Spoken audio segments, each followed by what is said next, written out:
Bobby, and this is a different Ryan. Introduce yourself. Hey, I'm Ryan. I'm an EMT, and I'm the owner of the Mountain Training Network. Today, you're here to tell us that bleeding is bad?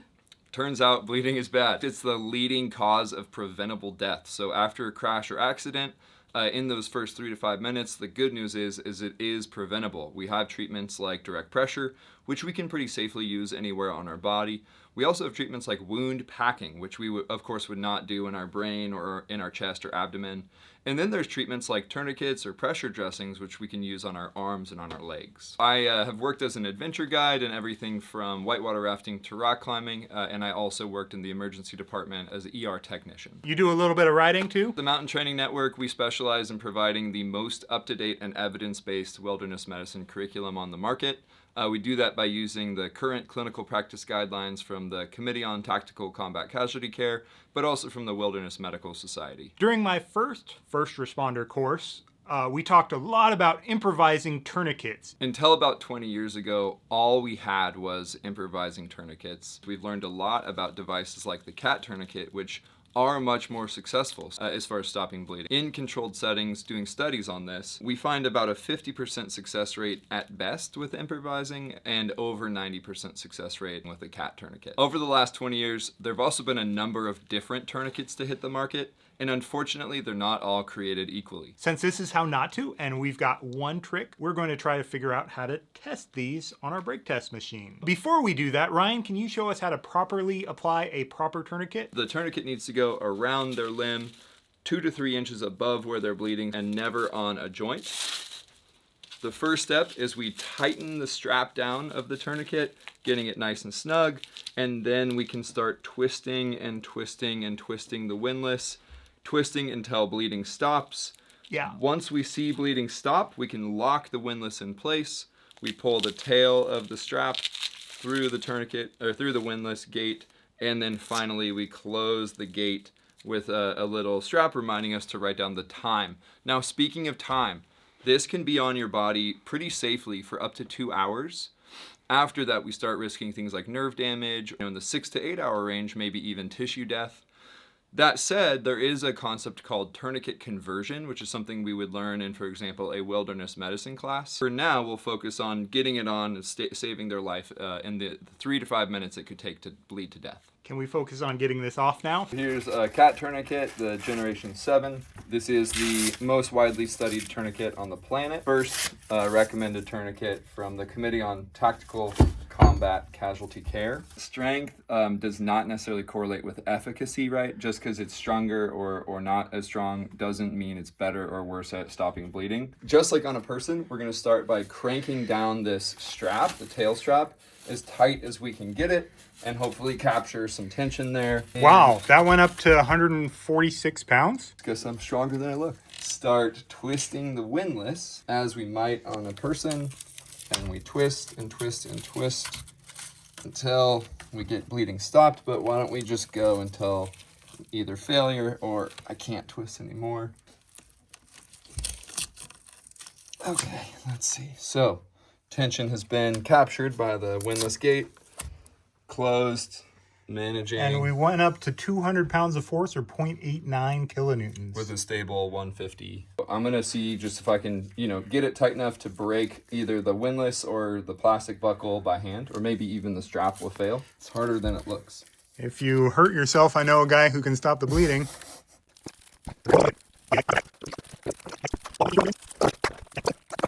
Oh, something's given. Okay, so we see some failure at the buckle beginning to flex pretty substantially as we approach 300 pounds. Okay, I don't know if I can get any more. I'm calling it. Probably wouldn't take quite as much force. A leg, for example, usually it's measured in millimeters of mercury, and we could see, a couple hundred, 280 millimeters of mercury for a leg, which will only be a few pounds of force per inch. Since this is already hooked up, we cannot resist pulling it until it breaks. That is insane. 5 kilograms, over 1,000 pounds of force. Made in China, Rhino Rescue. I'll point out this is not recommended by the TCCC, so it either didn't pass the safety efficacy or ease of use sort of test. See what our windlass can do. The aluminum has definitely better grip. Yeah, it's all knurled. Yeah. It's kind of actually already warping. The aluminum's bending? No, the gate. Oh, my pin. We're up Lost my pin. 0.96 kilonewtons. Okay. It's definitely hard to spin. 0.14 kilonewtons. Wow, 315. Yeah, it feels hard. Yeah. Let's see. So can you get it in the gate there? Yeah, let's get it. Okay, gate's not looking promising. Aluminum did work. Let's go for one more. So we're at a higher force than the cat tourniquet, but I'm a little bit scared of this thing. Oh, no! Oh, and complete failure. So we're done. Game over. Obviously not a safe tool to be using in an emergency. Let's destroy it. Oh, way stronger. Twice the strength. Twice the strength, but that doesn't matter if it won't hold the force because the windlass broke. Yeah, so notice there is actually, they put metal in the buckle. So here's a counterfeit cat tourniquet from Amazon. Also not recommended by TCCC. It doesn't say it's cat, but it's the same design. They're copying the design. Right. Starting to warp. We're at 1 kilonewton. All right, well, we got somewhere. NAR 1.1, but it's been a while since we've been there, and right now we're holding at more than half that. 30. Let's break it. Oh! No way. Tough. So now we are looking at the Soft T, the Special Operation Forces tourniquet from Tactical Medicine, TACMed. There's no Velcro, and then it has a different type of closures. This is one of the TCCC recommended tourniquets that does have a metal windlass. You need it tight. That's kind of like a climbing buckle, right? Yeah, For it a looks harness? kind of like a harness. Obviously, nice grip on the metal windlass. 0.7 kilonewtons. 1 kilonewton. And it's really becoming a problem. They all start to get hard at 1 kilonewton, right? Yeah.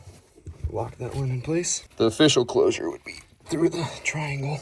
Oh, it's got a secondary closure. Let's see if we can get it. I mean, maybe not at that force. Yeah, I don't know if I'm getting that. You think we've stopped the bleeding? Yeah, bleeding is stopped. Oh, it's coming undone. Oh, buckle is slipping. Buckle's slipping. All right. Yeah, force limiting. Force limiting. Oh, there it goes. 3.23 kilonewtons. So we're going to try improvising one, but before we get there, I'll point out that the recommended width is a minimum of 4 centimeters. Why do they recommend 4 centimeters? The goal is to avoid causing harm to the limb. So when we improvise with things much skinnier, the risk to the limb is actually much higher. So we can cause tissue damage and maybe even be the reason that they lose their limb. Here's the rat's tourniquet. Also not TCCC recommended. Notice the width of the tourniquet. And in order to use this, I need to read the directions. 3-finger loop. So what does that mean? So to get this around, so unless their limb is accessible, wait, we can't. So you're kind of making a Honda for the rope to pass through like a lasso. Yeah, but this needs to be around their limb. So unless you have their hand or foot accessible, right? If they're pinned, you can't undo it very easily. No, you're creating a loop to... Oh. Yeah, so... All right, let's see. Yeah. Okay, stop bleeding. Hold on. We need to argue about this. That's a small loop. And then you're doing like a hitch. Okay. 0.27. And now I need, oh no, now I need to get it to stay there. 0.42 kilonewtons. No, I'm locking it in place, I guess. Okay. You got it kind of around that pleat. We're gonna call that locked. We got up to that and it's holding at half of that. And not 4 centimeters wide. That could be causing all sorts of damage that are making this situation worse down the road. I think we should break it. That metal buckle is a bit concerning. Whoa, yeah. Some of the other tourniquets were able to get close to that when we were tightening them. Why would somebody carry that? This is marketed as a tool that can be used safely on children. Specifically, the cat tourniquet is hard to get small enough to work on an infant limb. Good news is direct pressure would work really well on an infant limb versus something dangerous and potentially ineffective like this. Now, obviously this is a climbing sling, so we can anticipate the strength being much higher. What we're gonna look at is what sort of force we can create with our windlass mechanism. Because it's a fixed length, it's a little bit more challenging to pull slack out of the system. And we're gonna use the carabiner as a windlass mechanism. The other big challenge will be how do we capture that kind of force.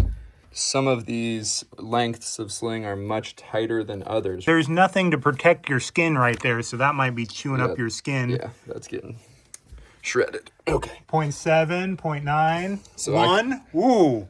I can really crank on this thing. I might be able to tuck it under. There we go. With this, in a perfect scenario, we're able to get up to 1.24 kilonewtons, but it's only holding at that. Yeah, so that's like half of the other tourniquets where they were keeping the tension. It's a problem. The scary part about improvising is about half of them might have a chance of stopping bleeding, but if we're not quite tight enough to actually stop arterial blood flow, we've created a situation where the artery is pumping, but veins can't get blood back to your body. So you can actually have a paradoxical increase in blood loss because of a bad improvised tourniquet.